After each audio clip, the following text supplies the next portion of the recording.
எந்த கவலையுமின்றி அலட்சியமாக அல்வா சாப்பிடுகிறார் முதல்வர் ஸ்டாலினை சாடிய சீமான். பதிலுக்கு பதில் பேசி நேரத்தை வீணடிக்க விரும்பவில்லை முதலமைச்சர் மு.க.ஸ்டாலின் பேச்சு. பாலியல் அத்துமீறலில் ஈடுபடும் ஆசிரியர்களின் கல்வி சான்றுகளை ரத்து செய்ய நடவடிக்கை அமைச்சர் அன்பில் மகேஷ் பேட்டி. தேசிய அளவில் பாலியல் வன்கொடுமைகள் அதிகரிக்கின்றன திருமாவளவன் வேதனை. கட்சியில் எந்த பிளவும் இல்லை இபிஎஸ் பேச்சு. எதிர்பார்க்கும் கூட்டணியை இபிஎஸ் அமைப்பார் எஸ்பி வேலுமணி நம்பிக்கை. பெண்களுக்கு பாதுகாப்பற்ற சூழல் நிலவுவது நல்லதல்ல ராமதாஸ் கண்டனம்.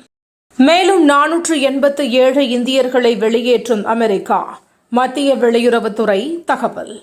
ஆமைகள் இனப்பெருக்க காலத்தில் படகுகள் இயக்க தடை பசுமை தீர்ப்பாயம் உத்தரவு.